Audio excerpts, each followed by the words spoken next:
All right, in the last video we talked about ions that we can predict the charges for. In this one we need to talk about the weird ones in the middle that were a little harder to predict.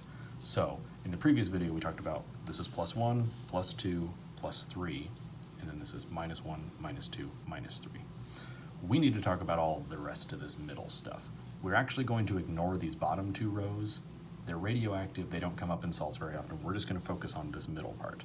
These are known as the transition metals. The transition metals technically are numbered 3, 4, 5, 6, 7, 8, 9, 10, 11, 12. Technically columns 3 through 12 are the transition metals. But for our purposes, we're also going to include any of the metals that are underneath the stair-step line. So we're also going to include gallium, indium, tin, thallium, lead, bismuth.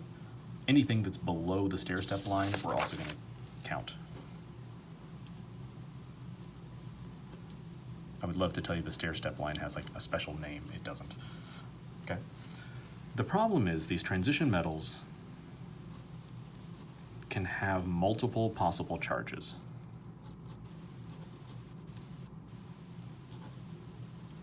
And the problem is they're not easy to predict. So, for example, iron can either be 3+ or iron 2+. Okay, copper, oops, not CO, Cu, copper can either be 2+ or copper 1+. Okay, and even things in the same column don't work nicely. Copper is either 2+ or 1+, silver is pretty much always 1+, and gold is either 3+ or 1+. So you, like, even in a column, there's not consistency. So the problem is figuring out these charges is not as easy as just memorizing something. You kind of have to work through it. So let's try an example, and then we'll see how this works in this situation. So for example, FeCl3, this would be, the way it would work is we know iron has a positive charge because it is a metal. The Cl ends up having a -1 charge, and we have 3 of those, so that's overall -3. Since there is 1 iron to cancel it out, this would have to be +3. Okay, so basically this is how you have to figure out what the negative part is first, and then work backwards to figure out what the positive part is to figure out what these charges are. So we can't just look and say, oh, it's in column 8, it has to be +3 or +2. The problem is most of these elements in this middle region are so far from noble gases that it's unrealistic for them to do what the predictable ones were. So in order for this to be like argon, it'd have to lose 8 electrons, which is way too many to be realistic, or it'd have to steal 10 and become -10. Those are both unrealistic options, so it basically just does the best that it can in the situation that it is.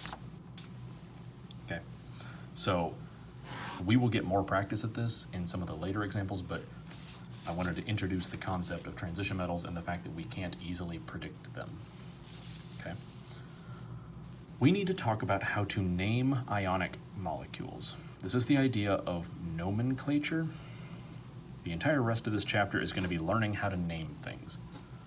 Basically, this is naming compounds. Nomenclature just means a system of naming things. Okay? So, there is a system, a nice systematic way of naming salts, naming ionic compounds. And here it is. Basically, the cation is first, and it's basically the name of the element. Okay? The anion is second. There's only going to be 2 things. We said it has to have a cation and an anion. And it's the name of the element with an IDE ending. So for example, oxygen becomes oxide, chlorine becomes chloride, bromine becomes bromide. Okay? So let's try a few examples and then we'll work the transition metals into this and see how it works. We'll start with a really easy one. So, NaCl, even if you've never had chemistry before, you probably could have told me what the answer was here. Okay, you would say this is sodium chloride. But the idea is this follows this naming scheme. Sodium is the cation because it is a metal on the left side of the periodic table. Okay, chlorine is an anion on the right side of the periodic table. The cation will come first.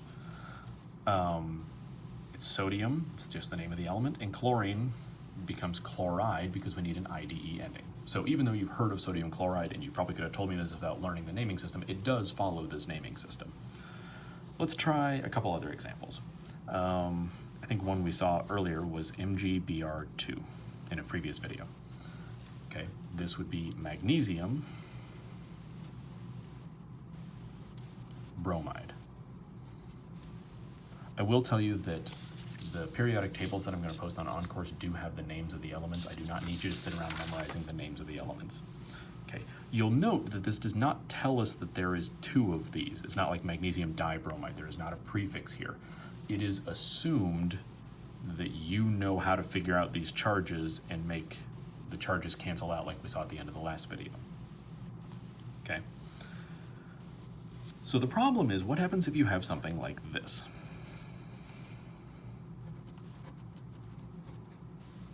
FeCl2 and FeCl3. This is iron chloride, and this is iron chloride. The problem is, these are different molecules. They are going to behave differently, they're going to react differently. We need to be able to distinguish between the two of them. So, if there's a Roman numeral, we kind of got to add a little glitch to this. If there is a transition metal, we need to add a glitch to this, and the glitch is a Roman numeral. So we add a Roman numeral to indicate charge of transition metals. Basically any of the ones that we can't predict. Okay, so we're going to work through figuring out what the charges are, kind of like we did up here, literally, exactly that one. It's going to be down here. So chlorine has a -1 charge, and there's two of those, so that's -2.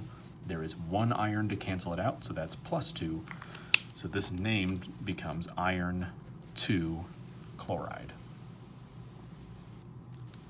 Okay, that's Roman numeral 2. This is -1, and there are 3 of those, so that's -3. So iron is +3, so this would be iron 3 chloride. Okay, this is what I mean by adding a Roman numeral if there's a transition metal. Since we can't just look at the periodic table and know what iron's charge is, there's going to need to be a Roman numeral in there to indicate what it is in the molecule. Okay, let's try a bunch of examples and see how this goes.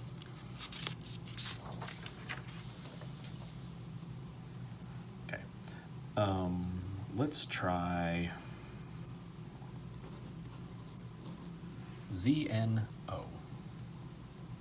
Okay, waiting for it to focus. All right, so this would be zinc oxide,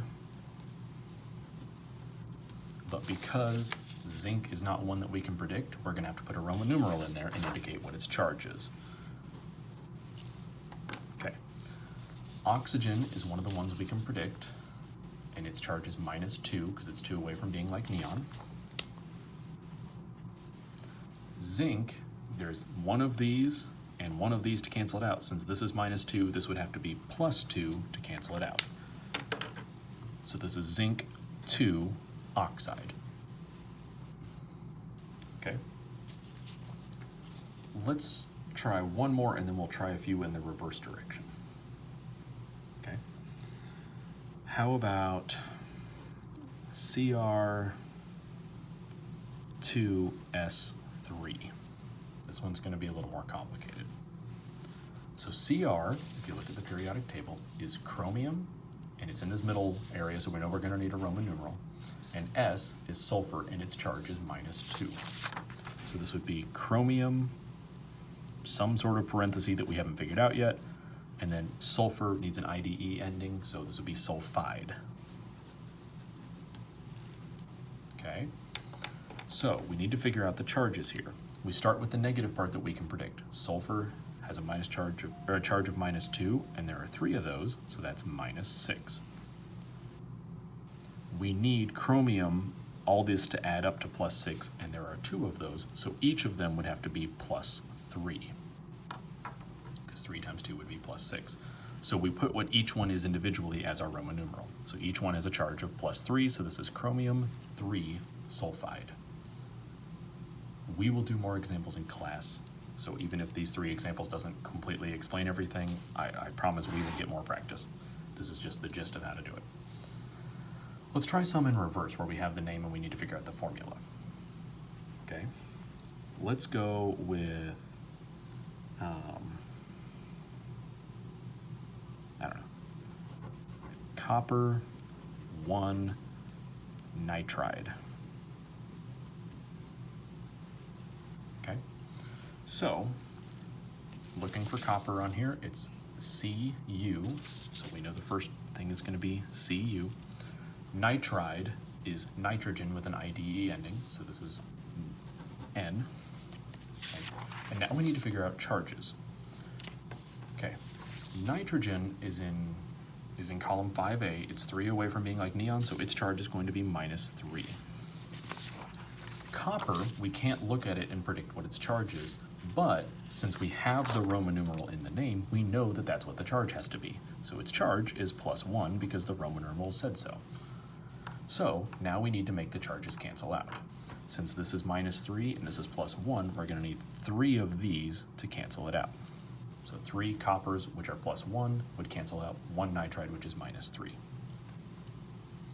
Let's do at least a couple more examples here. Okay, let's do tin 4, which is one of the bigger charges you'll probably ever see on here. Tin 4 oxide. Oxygen tends to come up a lot. Okay, so tin is one of these elements that's under the stair step, so but we still can't predict it. So it's tin, something with a Roman numeral, which we already got, but we don't know its charge. Oxygen is, oxide would be oxygen with an IDE ending, and its charge is -2. So the formula, tin is SN, and oxygen, or oxide, is O. Now what we need to do is figure out the charges so we can cancel stuff out. So this is -2. We don't know what the charge is by looking at the periodic table, but the Roman numeral tells us this is a +4.